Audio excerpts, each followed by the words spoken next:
Fala pessoal, Gabriel Martins aqui para uma mini edição emergencial do podcast Cara dos Esportes, apenas aqui no YouTube, falando sobre a vitória do Indiana Pacers para cima do New York Knicks no jogo 1 da final do Leste, um dos melhores jogos de playoff que eu já vi na minha vida. Os Knicks venciam por 14 pontos com 3 minutos pro fim, levaram um empate no tempo regulamentar que parecia virada, mas o Tyrese Haliburton pisou na linha ali com a ponta do pé, estilo Kevin Durant, contra o Milwaukee Bucks. E na prorrogação os Pacers conseguiram a vitória. Eu vou analisar a partida, vou passar pelos lances aqui. Como é versão em vídeo, eu vou tentar colocar e torcer para não desmonetizarem o vídeo. Vou tentar colocar os lances aqui.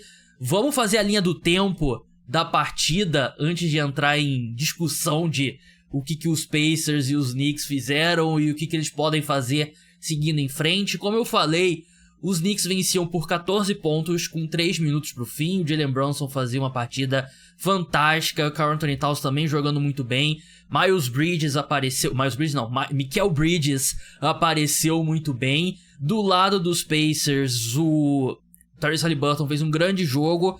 Mas o que era pra ser o segundo melhor jogador da equipe, o Pascal Siakam, fez uma partida péssima. Ele terminou com 17 pontos e assistindo parecia que ele fez menos pontos do que isso, né? Mas aí, entrando na linha do tempo, com 5 minutos pro fim, o Aaron Nesmith resolveu virar o Stephen Curry no auge, porque ele acertou 5 cestas de 3 consecutivas nesse período, cortou a vantagem basicamente sozinho, ele não parava de acertar, ele ainda fez os lances livres ali importantes na reta final, mas os Knicks, mesmo com esse ataque aí de tiros sem parar do Aaron Nesmith, os Knicks ainda venciam com 14 segundos pro fim, né? Mas aí o Karl-Anthony Towns vai pra linha de lance livre, acerta só um dos dois lances livres e a vantagem fica em 3 pontos. O OG Anunoby, no lance seguinte, faz falta intencional no Aaron Nesmith pra ele não arremessar de 3 e potencialmente empatar o jogo. O OG Anunoby, que vou falar mais sobre ele mais pra frente, né? No lance seguinte, o Nesmith converte os 2 lances livres. Aí o OG Anunoby sofre a falta intencional do Indiana Pacers pra parar o relógio. E aí é a vez dele errar um dos lances livres com 7 segundos. A vantagem fica em 2 pontos. Tyrese Haliburton sai com a bola, ataca a cesta, volta, arremessa de 3.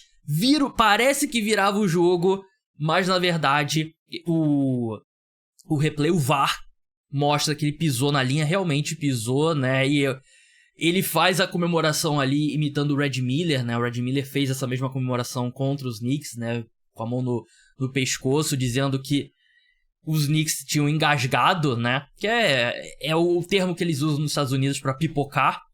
Mas se os Pacers não vencem esse jogo, essa comemoração do Tyrese Haliburton não ia envelhecer bem, né? Mas aí no overtime os dois times trocaram soco, cesta pra lá, cesta pra cá. Os Knicks tiveram um bom momento ali, que eles poderiam ter aberto 6 pontos, eles estavam vencendo por 4 pontos, com 2:50, a arbitragem não marca um goaltending, né? Goaltending é quando o defensor, ele encosta na bola com a bola subindo depois que ela bate na tabela, né? E o Jalen Brunson claramente bateu a bola na tabela primeiro.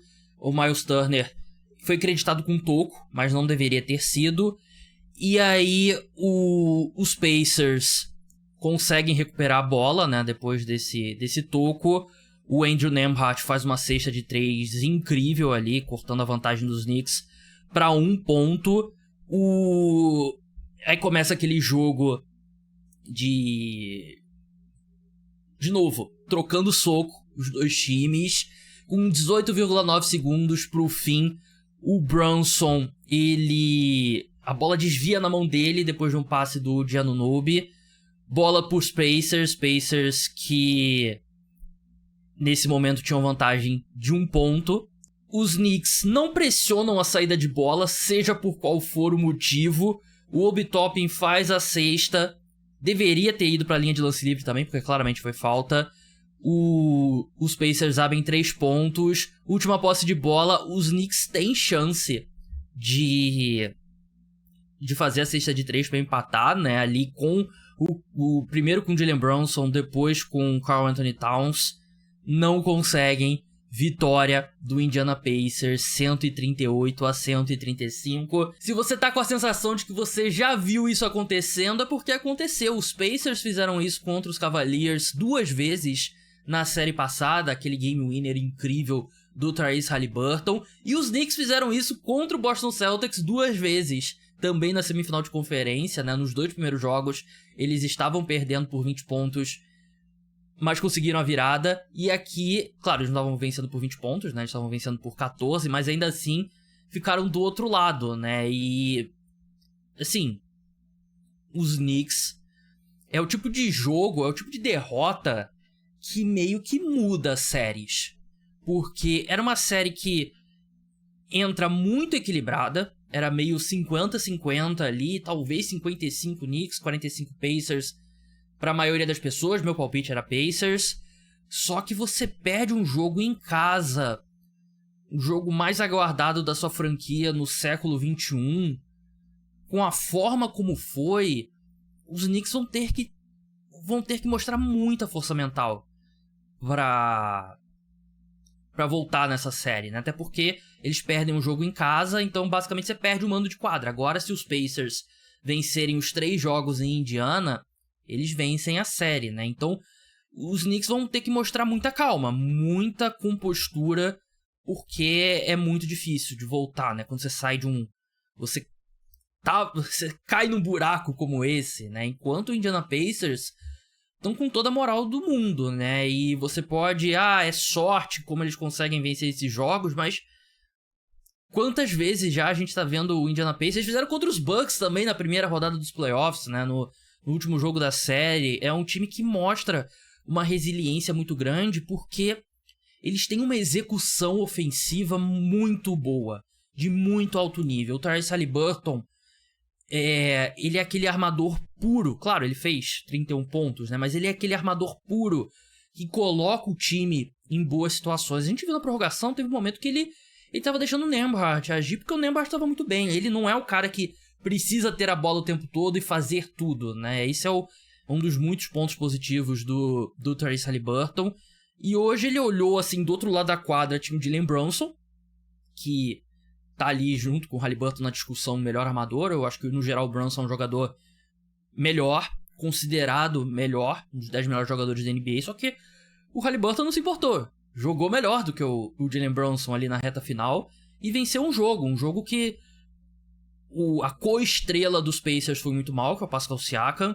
O Aaron Nesmith compensou e mais, né, tendo um jogo completamente espírita.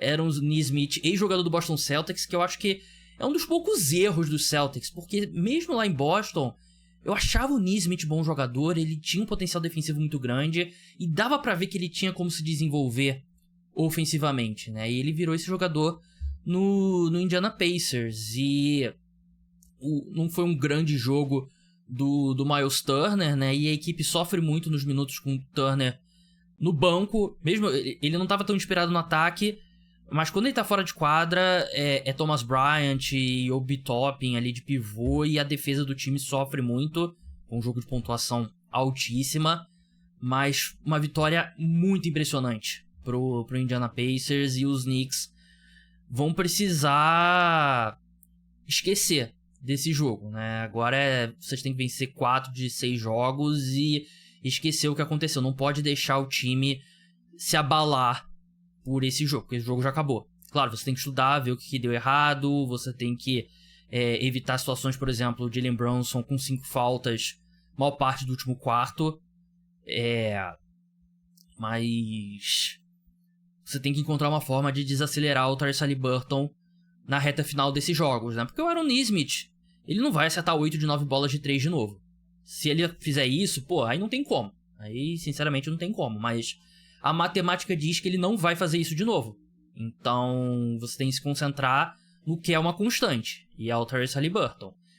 Pessoal, você que assistiu pela primeira vez o podcast Cara dos Esportes, se inscreve aqui no canal, segue lá no Spotify, que é onde eu posto os podcasts. Normalmente é dobradinha vídeo e áudio no Spotify e no YouTube, né? Mas esse especificamente eu postei apenas no YouTube. Então dá uma moral, se inscreve, Deixa like, deixa comentário, segue no Spotify, segue nas redes sociais. Um grande abraço a todos, até a próxima.